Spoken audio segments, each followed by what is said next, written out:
بسم الله الرحمن الرحيم. السلام عليكم ورحمة الله وبركاته. أحبائي الكرام، أعزائي المشاهدات الكرام، إحنا نزلنا النهاردة سلسلة جديدة من سلسلة رغم التحدي. رغم التحدي النهاردة هو اثبتي ذاتك أو قدري ذاتك.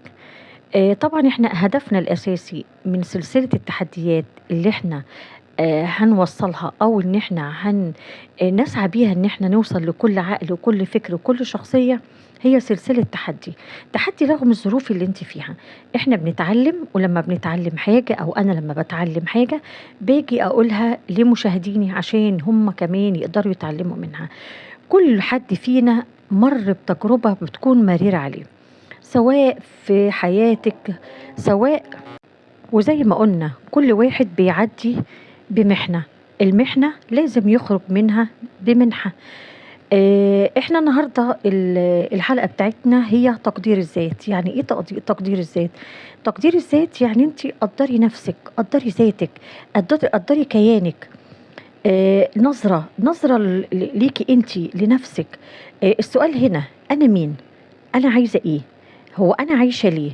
انا عايشة عشان ارضي الاخرين، ولا عايشة عشان لازم يكون ليا وقت أو مكان لنفسي؟ أنا مين؟ أنا عايزة أصلح من نفسي، أو عايزة أكون إنسانة أحسن وأحسن، عايزة أتعلم، عايزة أكون ليا هدف. أكيد كل واحد فينا له حلم. الحلم ده مهما كنا صغيرين أو كنا كبار، الحلم ده جوانا. بنحلم إن احنا نكون حاجة معينة، أو إن احنا نحقق كيان أو هدف معين. لو أنا عشت عمري كله محققتش الحلم ده، لازم يجي عليا وقت وأقول ستوب، لازم أحقق ذاتي، لازم أحقق حلمي. طبعا أنا بقول إن لكل واحدة أو لكل سيدة عندها، اللي عنده طفل او اللي عنده اطفال وعنده بيت وعنده لازم اكون عطاء لبيتي. لازم اكون عطاء لبيتي ولولادي وكل حاجة، بس في نفس الوقت لازم افصل نفسي شوية واشوف انا عايزة ايه. عايزة اتعلم، اكمل تعليم. على فكرة التعليم ما بيقفش لحاجة معينة، لا ابتدائي ولا اعدادي ولا ثانوي ولا جامعة. عايزة اخد كورسات، اخد كورسات. عايزة ارسم، ادي نفسي الوقت. عايزة اكتب حياتي، اكتب قصة. فوق كل ده اقرا قران، عايزه اتعلم قران، اقرا قران، اقرا سيره، اقرا تفسير، اقرا. المهم ان انا ما احسش ان انا انسانه كل هدفي اللي انا عايشاه في الدنيا ان انا اسعد اللي حواليا وبس، لكن انا اسعاد نفسي او ارضاء نفسي دي ما بتجيش. وده هيعدي عليكي وقت انت نفسك هتقفي وتقولي انا فين؟ انا فين من كل اللي حواليا؟ كل اللي حواليا بيتقدم، تقدمهم بيجي منك انت، او انت قدمتي التقدم ده، لكن في نفس الوقت بيبقى التقدم ليهم او راجع لك. لكن انا ما قدرتش ان انا احقق نفسي ليه. لازم اقف هنا واقول لنفسي انا عايشه ليه؟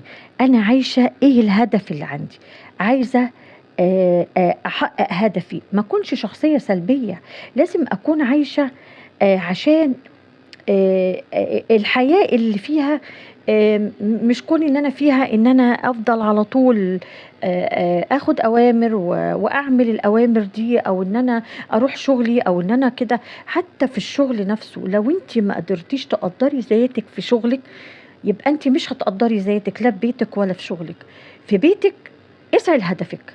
هدفك هو نجاح اولادك، لو ربنا يبارك لو عندك اولاد. لو ما عندكيش اولاد، اسعي ان انت تحققي نجاحك لنفسك. وقلنا بكل الطرق اللي انت بتحبيها.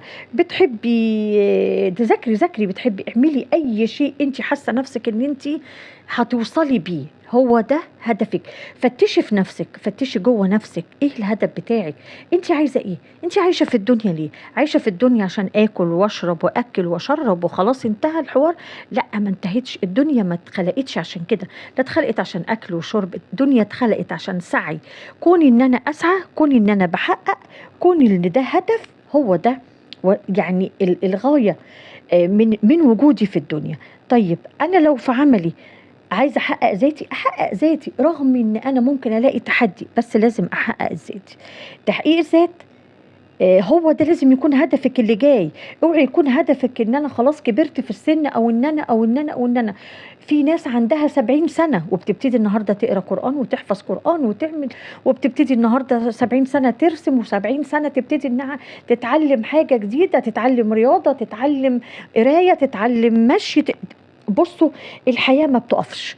فتشي جوه نفسك وشوفي انت نفسك عايزة ايه. اوعي تقولي ان انا حد ليه حق عليا وانا اسيب نفسي دلوقتي. اصلا لو نسيتي نفسك هتفضلي طول العمر ناسية نفسك، ومفيش حد قاعد لحد. كله بيبقى ليه مرحلة معينة وبيبتدي يشوف حياته. انت نفسك هنا هتقولي انا فين، انا حياتي فين، انا دنيتي فين، ايه اللي انا عملته السنين اللي فاتت. ابدأي النهاردة، ابدأي دلوقتي، فتشي جواكي انت عايزة ايه عشان هتقدري توصلي لايه، وتقدري ان انت تعملي ايه. السلسلة دي سلسلة احنا اتعلمناها عشان نعلم غيرنا، عشان ناخد بإيد غيرنا، سواء ببساطة الكلام، سواء بمفهوم كل واحد، ان المعلومة تقدر توصل له، انه يقدر يفتش، انه يقدر يشوف نفسه هو عايز ايه. طبعا يا رب نكون ان احنا قدرنا نوصل بيكم لشيء انتوا عايزين توصلوا ليه من زمان وانتوا مش عارفين توصلوا له. يا رب احنا وانتوا يعني ان شاء الله نكون سالمين غانمين، ونقدر نحقق احلامنا، ونقدر نحقق اهدافنا، ونقدر نثبت ذاتنا، ونقدر نثبت نفسنا، سواء في بيوتنا، سواء في شغلنا، سواء في كل حاجة في حياتنا. هو ده سلسلة التحدي، وهو ده قدري ذاتك عشان تعرفي. انا سعدت بيكم، ويا رب ان انا اكون اسعدتكم. يا انا مش عارفه اقول ايه تاني، بس ان شاء الله يا رب لينا سلسله تانية، ولينا رغم التحدي هنكمل ان شاء الله، هنكمل المشوار، ونبقى قادرين على ان احنا نكمل معاكم، ونكمل معاكم خطوه جديده ومستقبل جديد ان شاء الله. اسيبكم في رعايه الله وامنه، واستودعكم الله، والسلام عليكم ورحمه الله وبركاته.